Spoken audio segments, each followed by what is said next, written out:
Welcome everybody to a look at the first film in the Samurai Revolution trilogy.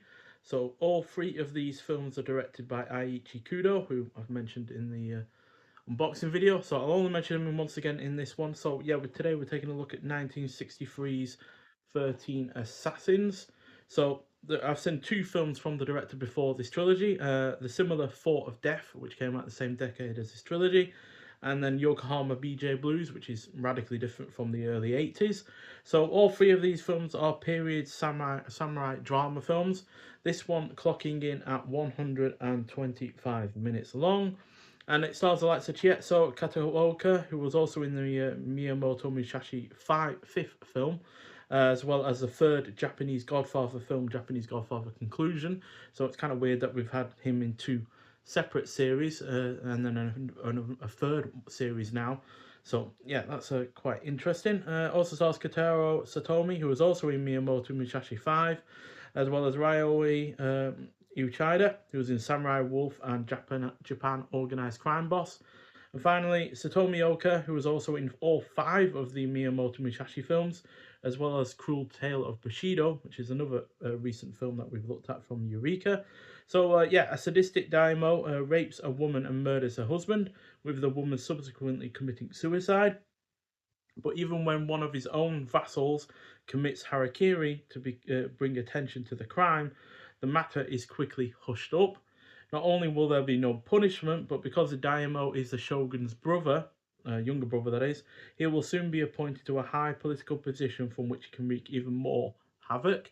Convinced that the fate of the shogunate hangs in the balance, a plot is hatched to assassinate the daimyo. So, yeah, although this does start off a little on the slow side of things with its political wranglings and the introduction of numerous characters, it is all necessary to provide the stakes and foundation for what is an otherwise highly engaging effort that also has a great cast and a superbly constructed final act. It is also well paced, the period production is convincing, yeah, cinematography is on point. The score is solid. It's I misremember his name now, but he did several of the films in the Godzilla series, and you can kind of tell because it is high quality. There are plenty of effective character interactions, and the action scene that caps this off is really well done, with plenty of tension and some decent violence. Now, it's not got the kind of violence that you'd see in as the Tucci films from the same decade. You know, there's no massive blood spurts or anything like that, and being in black and white, it does kind of dull that violence down a little bit. But there's still a decent amount of cuts, some blood coming out of people's mouths and stuff like that. And at the end of the day, the action scene is really well constructed. So basically, our 13 assassins use this outpost to basically construct a death trap. So there's numerous dead ends, there's numerous traps that have been set to capture people out and stuff. And yeah, they basically use that to one up the superior forces. There's about 53 of the opposing force, and they're only obviously 13, so they're massively outnumbered. But they use that kind of designed death trap to really help get the one up on them. But unfortunately, only I think about 2 of the 13 survive. So it's like a lot of men on a mission kind of films, where several of the people on a mission do unfortunately not make it to the end. So yeah, but overall this is a solid start to this loose trilogy of films, and it gets a 4 out of 5. Um, on the whole, a very very good effort and another solid samurai film from the likes of our video, but also from in general, really, to be honest, because obviously we've looked at several samurai films so far this year. So yeah, and we do have reversible sleeve artwork as well with this release, with the what I believe is the original poster, and we do have extras on the disc itself. So we do have a high definition Blu-ray presentation in 1080p. I will say this: it's not the best looking Toei restoration or presentation, should I say, that we've had in the compared to films in the past. There is some issues with it. Could definitely do with some restoration work, but it is, still decent enough, and it's not unintelligible in terms of what is going on.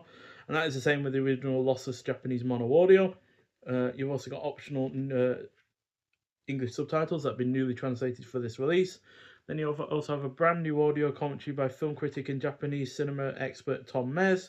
The Samurai Variations, a brand new video essay by a music supervisor and Japanese cinema expert James Ballman on legendary composer Akira Ifukube's score for the film. So that's the composer that I mentioned earlier, who did the Godzilla films. Then you got Samurai Gorilla Part 1, an archival interview where Eiichi Kudo's former assistant director, Miso Arai, and filmmaker Dirty Kudo discuss Eiichi Kudo and Toei's role in the Japanese film landscape of the 1960s.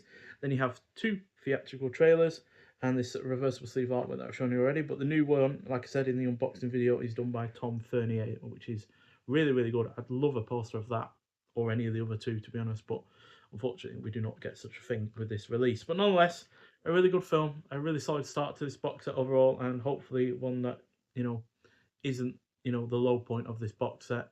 Hopefully it only gets better, or should I say, isn't the high point of this box set, and it only gets better from here on out. So yeah, we will look at the second film in due course, but nonetheless, thank you for watching. If you have seen the 13 Assassins before, I'd like to hear your thoughts on it, and I'll see you in the next one. Bye.